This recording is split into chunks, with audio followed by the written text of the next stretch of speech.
war has been worse, I think, than any other war. Well, plus there's a moral issue here. I mean, how many people do we want to kill with foreign troops? I mean, basically, when you send ambassadors to foreign lands that are teenagers with automatic weapons, what kind of an image do you project to the world?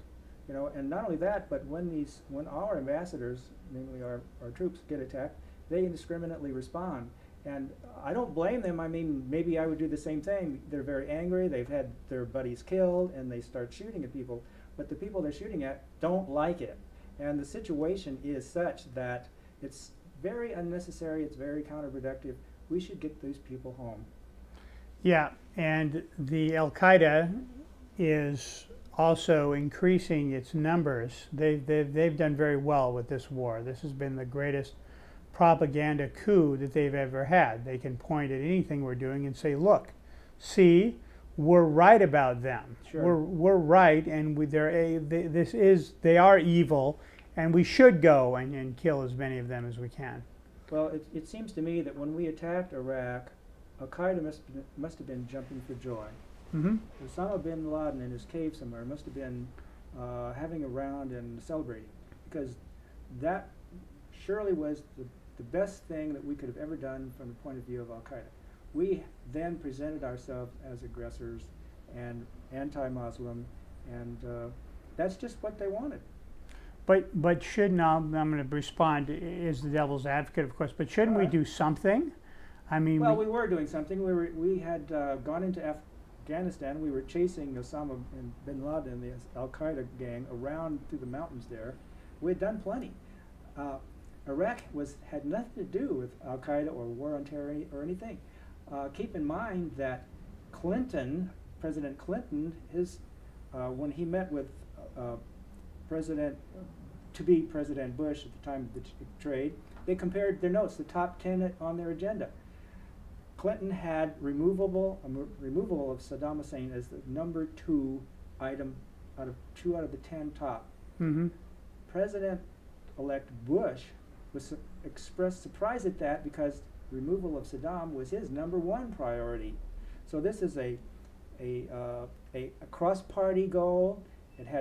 It all preceded 9/11 attack. Has nothing to do with Al-Qaeda.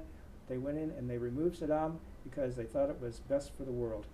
Right, which is another point that we forget now, is that this was all planned before 9/11. 9/11 was used as an impetus. Well, I wouldn't even say it was used as an impetus. I wouldn't say that anybody except maybe Vice President Cheney linked it to terrorism.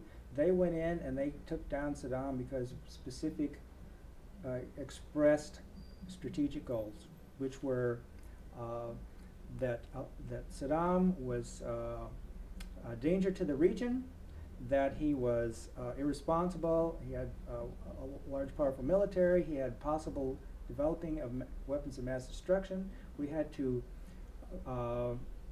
preemptively strike him because we were going to eventually have to fight him anyway, and we didn't want to wait until he had weapons of mass destruction. So that was the reasoning. And then, of course, they had Colin Powell, who went before the United Nations and tried to scare everybody with the fact that Saddam might be releasing biological weapons with model airplanes over the United States. I mean, it sounds pretty silly now, but I think a lot of people were, concerned about that. You know, what is Saddam? Saddam's liable to do anything. Remember when Saddam, during the Gulf War, Saddam did a lot of things that really turned public opinion against him. First of all, he Scud missiled Tel Aviv, killed a lot of people, and it was on television. Right. He dumped a lot of oil into the ocean and threatened the desalination plants in Saudi Arabia, and people thought ecologically that was a disaster. Right. He then went and torched all of the oil wells in Kuwait, and the ecological disaster from that blackened the skies, and you couldn't see the sun for 3 years. I mean, there was a lot of hatred built up of Saddam Hussein, and I think there was a world opinion. Even I thought at that time, back in '92, gee, this guy has got to go. You know. Well, he's a bad man, that's true, but we went into, in our effort to civilize the country, we went there and we hung him by the neck until dead. And I don't see how that could ever, hanging anyone by the neck is going to be a civilizing influence. post-Saddam. Right. So, yes, and so he's gone. So the question is, even if you think that removing Saddam was a great idea and worth every lost life involved, why are we still there? Well, now we have a lot worse warlords attempting to take over the country, and we have people. Be careful what you wish for, isn't it? Be careful what you wish for. It seems that every time we always say, well, let's go in and fix things, and we seem to have in this country this kind of John Wayne mentality.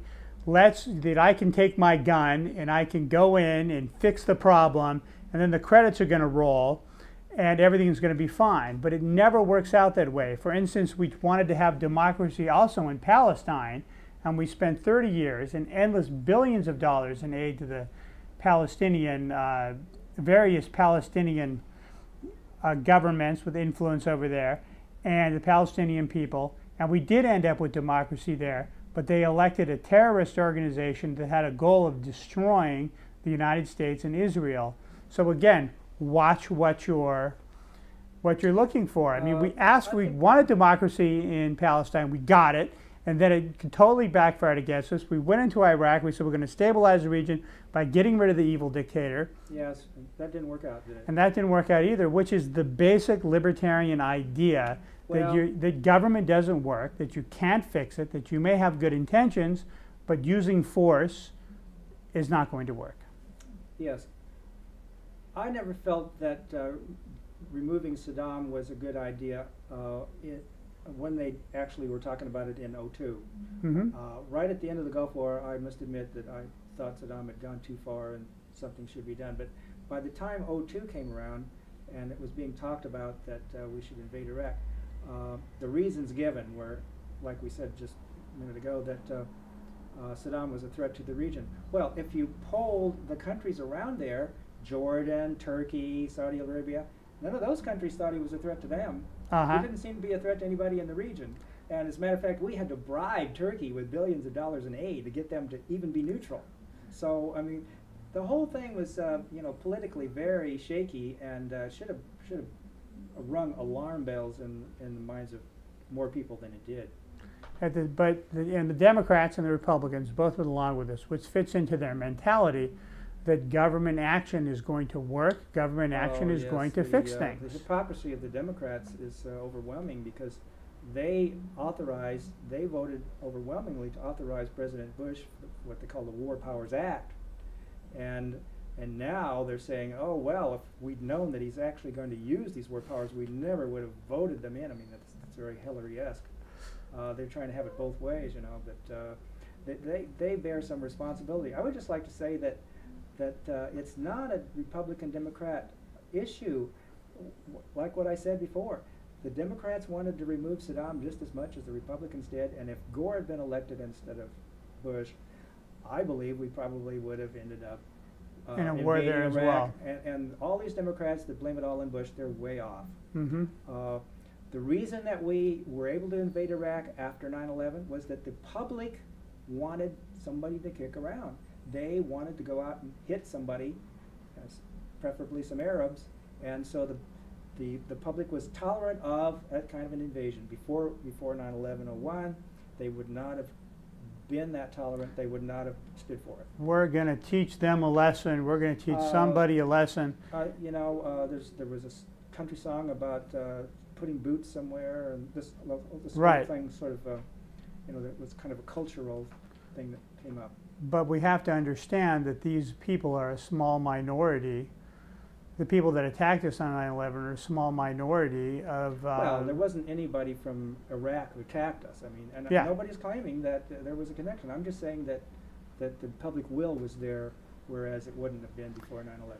Right. Well, they were all the people that attacked us were mostly all from Saudi Arabia. That's right. And so it was entirely the wrong country. Why didn't we go in there? Saudi Arabia. Right. Why didn't we go in there? And also, I'd like to think that on September 11th, we were attacked with our own faith in government, that we really, really believed that we were being protected by this, God, what is it, $60 billion a year? The NSA, the CIA, and the FBI have a huge amount of money every year, and they still couldn't